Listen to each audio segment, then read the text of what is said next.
Parliament బరిలో big fight. Kadapa MP బరిలో YS Sharmila. Kadapa నుంచి పోటీ చేయాలని షర్మిలపై కాంగ్రెస్ తీవ్ర ఒత్తిడి. అధిష్టానం ఆదేశం మేరకు కడప ఎంపీగా పోటీ చేసే ఆలోచనలో షర్మిల. మూడోసారి కడప ఎంపీగా పోటీ చేస్తున్న వైఎస్ అవినాష్ రెడ్డి. హ్యాట్రిక్ దిశగా ఎంపీ అవినాష్ రెడ్డి తమ్ముడిపై అక్కపోటీ.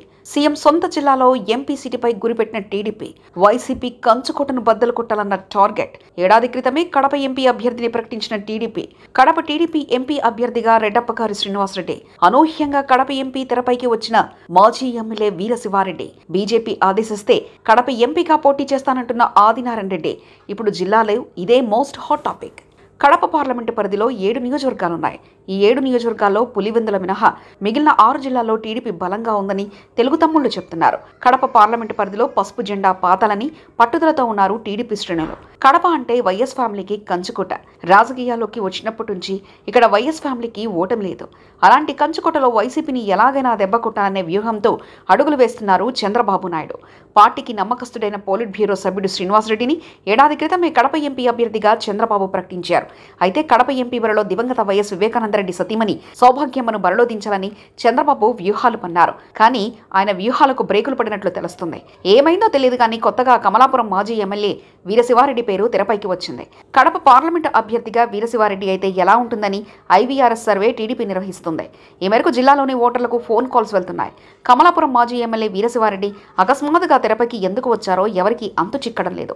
ఇక కడప జిల్లాలో రాజకీయ సమీకరణాలు వేగంగా మారుతున్నాయి. కాంగ్రెస్ ఏపీ పీసీసీ అధ్యక్షురాలు వైఎస్ షర్మిల కూడా రంగంలోకి దిగినట్లు తెలుస్తుంది. షర్మిల అన్న వైఎస్ జగన్ ని ఢీకొట్టేందుకు పావులు కదుపుతుంది. అందులో భాగంగా ఆమె ఎన్నికల బరిలోకి దిగేందుకు సిద్ధపడుతుంది. కడప పార్లమెంటు స్థానం నుంచి కాంగ్రెస్ అభ్యర్థిగా పోటీ చేసేందుకు ప్రయత్నం చేస్తుందని టాక్ వినపడుతుంది. ఈ మేరకు ఏఐసీసీ పెద్దలు కూడా షర్మిలను ఎన్నికల బరిలో దిగాలని ఒత్తిడి చేసినట్లు టాక్ వినపడుతుంది. కడప పార్లమెంటు అభ్యర్థిగా షర్మిలను ఎంపిక చేస్తూ అధిష్టానం నిర్ణయం తీసుకున్నట్లు చర్చ వినపడుతుంది. ఈ మేరకు 25న కాంగ్రెస్ పార్టీ అభ్యర్థుల జాబితాను విడుదల చేస్తుందని, అందులో షర్మిల పేరు కూడా చేర్చినట్లు కాంగ్రెస్ వర్గాలు చెప్తున్నాయి. ఇక కడప వైసీపీ ఎంపీ అభ్యర్థిగా వైఎస్ అవినాష్ రెడ్డి మూడోసారి పోటీ చేయబోతున్నారు. వైఎస్ వివేకా కేసులో అవినాష్ రెడ్డి ఆరోపణలు ఎదుర్కొంటున్న సమయంలో వైఎస్ షర్మిల వైఎస్ అవినాష్ రెడ్డిపై పోటీ చేయడంపై కడప జిల్లాలో రాజకీయ వేడిని మరింత పెంచుతుంది. కాంగ్రెస్ పెద్దల సూచన మేరకు కడప ఎంపీగా పోటీ చేసే ఆలోచనలో వైఎస్ షర్మిల కూడా ఉన్నట్లు తెలుస్తుంది. అక్క తమ్ముడు కడప ఎంపీ బరిలో దిగడంతో జిల్లా రాజకీయాల్లో ఉత్కంఠ నెలకొంది. మరోవైపు రెడ్డప్పగారి శ్రీనివాసరెడ్డిపై కూడా టీడీపీ పార్టీ ఐవీఆర్ సర్వే నిర్వహిస్తుంది. ఇద్దరిపై సర్వే చేయడంతో అయోమయంలో ఉన్నారు తమ్ముళ్లు. మరి చూడాలి కడప ఎంపీ బరిలో నిలిచేదెవరు, గెలిచేదెవరు అన్నది కాలమే చెప్తుంది.